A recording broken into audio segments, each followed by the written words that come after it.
नहमदुहु व नसल्ली व नसल्लिमु अला रसूलिहिल करीम। मेरे लिए बड़े एज़ाज़ की बात है कि मैं आप लोगों से मुखातिब हूँ और मैं बहुत शुक्रिया अदा करता हूँ सिटी ऑफ नॉलेज का और उसके रूह रवां डॉक्टर उमैर महमूद सिद्दीकी साहब का, जिन्होंने एक तालिब इल्म को इस लायक समझा। इससे पहले इस्लामिक हिस्ट्री की वर्कशॉप में तारीख़ के हवाले से, इस्लामी तारीख़ के इम्तियाज़ात और उसके तारुफ़ के हवाले से काफ़ी गुफ्तगू हो चुकी है। तो मैं मुख्तसरन सिर्फ़ तारीख़ के बारे में एक दो बातें कह के, जो हमारा मौजू है सल्तनत उस्मानिया, तारीख़ी पस मंज़र, उरूज और ज़वाल, इस हवाले से बात करता हूँ। तारीख़ माजी का आईना और कौमों की फ़र्द अमल कहलाती है। इसे आप कारकर्दगी रिपोर्ट, प्रोग्रेस रिपोर्ट भी कह सकते हैं कौमों की। और ये वो इल्म है जो इंसानी माशरों के इर्तिका से और उनके उरूज ज़वाल के असबाब से बहस करता है। लिहाजा कोई भी कौम उस वक्त तक अपने हाल को बेहतर नहीं बना सकती, मुस्तकबिल की तामीर नहीं कर सकती, जब तक वो अपने माजी से वाकिफ़ ना हो। तो इसलिए तारीख़ का मुताला अज़हद ज़रूरी है। जिस तारीख़ के जिस दौर के बारे में हम बात करने जा रहे हैं, सल्तनत उस्मानिया, जिसे खिलाफत उस्मानिया भी कहा जाता है, इसका मुताला न सिर्फ़ तारीख़ इस्लाम के हवाले से बल्कि तारीख़ आलम के हवाले से भी बहुत अहमियत का हामिल है। क्योंकि ये जो सल्तनत उस्मानिया है, 625 साल उस्मानी सलातीन और खुलाफा ने हुकूमत की और दुनिया के एक बड़े ख़ित्ते पर, यानी 3 बरे आज़म उनके ज़ेर नगी रहे और 2 समंदर उनके ज़ेर इक़्तिदार रहे। सल्तनत उस्मानिया 13वीं सदी ईस्वी से 20वीं सदी ईस्वी तक कायम रहने वाली तुर्क मुसलमानों की हुकूमत थी। अपने उरूज के ज़माने में, यानी 15वीं और 16वीं सदी ईस्वी में, ये सल्तनत 3 बरे आज़मों, मशरक़ी जनूब मशरक़ी यूरोप, मशरक़ वस्ता और शुमाली अफ़्रीका का बेशतर हिस्सा जो है वो इसके ज़ेर इक़्तिदार था। इससे पहले कि हम तारीख़ी तौर पर ये देखें कि इनका माख़ज़, यानी जो तुर्क हैं उनका ओरिजिन क्या है और जो मुख्तलिफ़ सलातीन गुज़रे हैं वो कौन कौन हैं, उनकी अदवार की खुसूसियात क्या हैं, इससे पहले एक नज़र आप उस्मानी तारीख़ के जो माख़ज़ हैं उनके ऊपर डाल लें, ताकि आपको ये इल्म हो सके कि उस्मानी तारीख़ का जो सोर्स हमारे पास है कि जिससे हम उस दौर के बारे में जान सकते हैं वो क्या है। तो इस हवाले से पहली बात तो ये है कि उस्मानियों के इब्तदाई दौर पर ख़ुद उनकी तहरीर करदा कोई किताब नहीं है। तारीख़ के कई अदवार ऐसे हैं जहाँ हमें उसी दौर की लिखी हुई मुआसिर शहादतें मैसर आ जाती हैं, लेकिन उस्मानी तारीख़ पर ख़ुद उनकी लिखी हुई कोई किताब नहीं है। अलबत्ता उस्मानियों के इब्तदाई ज़माने की तारीख़ पर शाम और मिस्र के मौरख़ीन ने काफ़ी काम किया है और उनकी जो किताबें हैं, सुबुल आशा, अब्दुल जमान, नुजूम ज़ाहिरा, मसालिकुल अब्सार, ये अरबी किताबें वो किताबें हैं कि जिनमें उस्मानियों की तारीख़ के बारे में हमें मालूमात मैसर आती हैं। इसके अलावा कई मशहूर मुसन्निफ़ीन जैसे सखावी हैं, तारीख़ के लिहाज से बड़ी अहमियत के हामिल हैं। इब्न हजर अस्कलानी हैं, मकरेज़ी हैं, इब्न अयास और इब्न बतूता का जो सफ़रनामा है उसमें भी हमें ख़ासी मालूमात उस्मानी के हवाले से मैसर आती हैं। तुर्क मुसन्निफ़ीन में अहमदी, शकरुल्लाह, आशिक पाशा ज़ादा, कुरामानली, नशानची, मोहम्मद पाशा, हसन बिन महमूद बयातली, इस्माइल हामी दानिशमंद, ज़की वलीद तुग़ान और इसी तरह कई और नाम हैं जिन्होंने उस्मानियों की तारीख़ पर काम किया है। इस हवाले से डॉक्टर मुस्तफ़ा आक वाक़ जो हैं, उनकी तसानीफ़ उस्मानी तारीख़ पर माख़ज़ की हैसियत रखती हैं। और तुर्की इस्लामी इंसाइक्लोपीडिया, एक उर्दू दायरे मारिफ़ इस्लामिया है और एक तुर्की दायरे मारिफ़ इस्लामिया है। तुर्की इस्लामिक इंसाइक्लोपीडिया वो उस्मानियों के माख़ज़ के हवाले से बड़ी अहमियत का हामिल है और मुख्तलिफ़ उन्वानात पर बहुत काबिल कदर मकालात उस इंसाइक्लोपीडिया का हिस्सा हैं। अरबी में जो किताबें लिखी गईं उनमें डॉक्टर मोहम्मद हर्ब की अल उस्मानियूना फ़ी तारीख़ वल हिज़ारा एक अहम किताब है। इसी तरह सुल्तान मोहम्मद फ़ातेह हिल कुस्तुनतुनिया व काहिर रोम और डॉक्टर अब्दुल अज़ीज़ शनावी की किताब दौलत उस्मानिया, और जो एक नई किताब या जिसे आप जदीद तर माख़ज़ में शुमार कर सकते हैं वो जुदत पाशा की किताब है। उस्मानी तारीख़ 12 जिल्दों में है और ये भी तुर्की ज़बान में। तो यहाँ मसला जो है फिर आ जाता है कि ज़बान यार मन तुर्की वमन तुर्की नमी दानम। जहाँ तक तलबा के लिए उर्दू किताबों का ताल्लुक़ है, उर्दू में चंद किताबें हैं जिन्हें मोतबर समझा जा सकता है और उसमें से 2 किताबें ख़ास तौर पर काबिल ज़िक्र हैं। यहाँ पहले नंबर पर आप देख सकते हैं तुर्कान उस्मान, डॉक्टर मोहम्मद साबिर साहब की किताब है। डॉक्टर मोहम्मद साबिर साहब का ताल्लुक़ शुबे इस्लामी तारीख़ से था। तुर्की से उन्होंने PhD किया, तुर्की ज़बान पर उनको बड़ा अबूर हासिल था। और ये जो तुर्कान उस्मान है, इस किताब की खुसूसियत यह है कि ये उर्दू में पहली किताब है जो उस्मानी जो तुर्की माखज़ हैं उनको बुनियाद बनाकर लिखी गई। इसलिए निस्बतन दीगर किताबों के मुकाबले में इसे जो है वो फ़ौक़ियत हासिल है। उसके अलावा दूसरी अहम किताब उर्दू ज़बान में, उसका नाम है दौलत उस्मानिया, डॉक्टर मोहम्मद उज़ैर की किताब। ये दो किताबें ख़ास तौर पर काबिल ज़िक्र हैं। उसके अलावा कुछ और अच्छी किताबें हैं जिनमें तुर्की और तुर्क सरवत सौलत की किताब हैं, तारीख़ ख़ानदान उस्मानिया इंशाअल्लाह ख़ान की किताब, खालदा अदीब ख़ानम जो जदीद तुर्की जो नौजवानान की तहरीक थी उसका एक बड़ा अहम नाम है, उनकी किताब है तुर्की में मशरिक़ व मग़रिब की कशमकश। इसी तरह से जदीद तुर्की में इस्लामी बेदारी, डॉक्टर उबैदुल्लाह फ़ाहद फ़लाही की किताब, और डॉक्टर निगार सज्जाद ज़हीर की किताब जदीद तुर्की जो सुकूत खिलाफत के बाद जो तुर्की का जदीद दौर है उससे बहस करती है।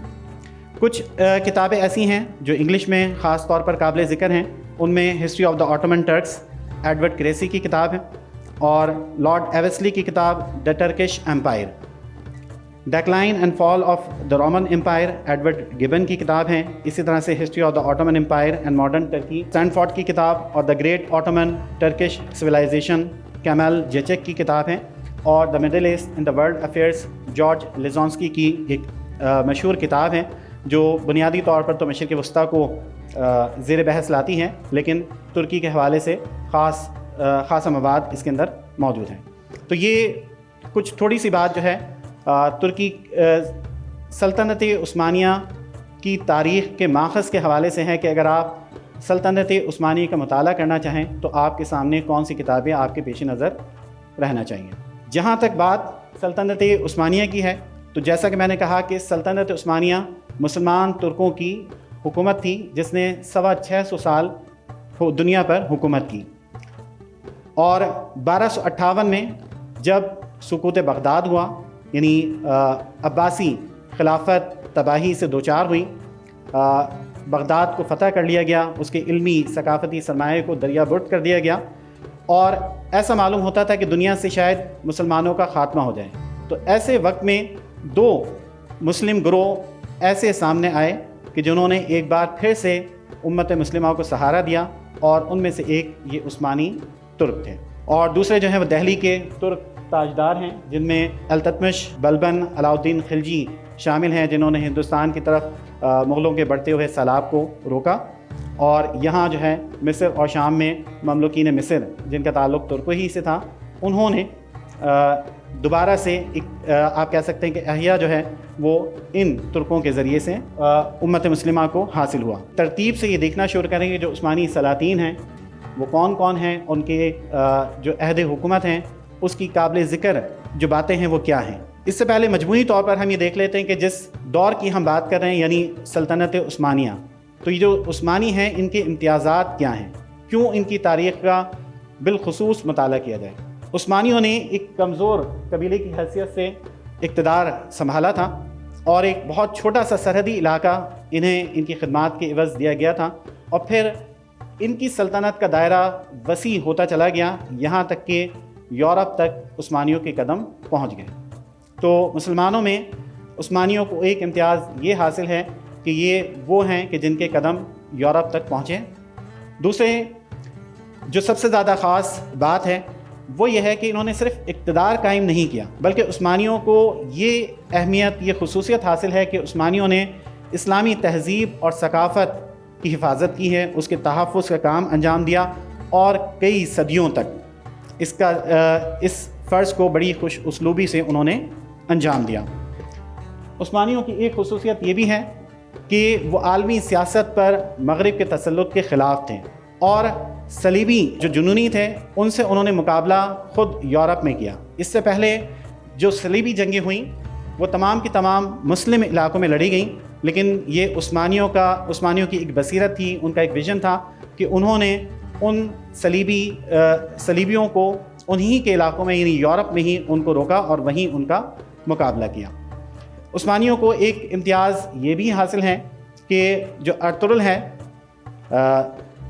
اس کی اولاد نے 1288 سے 1922 تک یعنی 625 سال تک حکومت کی، اور یہ اس قدر طویل مدت اقتدار ہے کہ دنیا کی تاریخ میں کسی اور شخص کی اولاد کو جو ہے یہ بات میسر نہیں آئی ہے۔ سلطنت عثمانیہ کا ایک امتیاز یہ بھی ہے کہ انہوں نے خلافت کے ادارے کو صدیوں تک قائم رکھا، اور دور دراز کے جو اسلامی ممالک تھے وہ بھی ان کی قیادت کو تسلیم کرتے رہے، جس کے باعث ملت اسلامیہ کی آئینی مرکزیت 3 مارچ 1924 تک برقرار رہی۔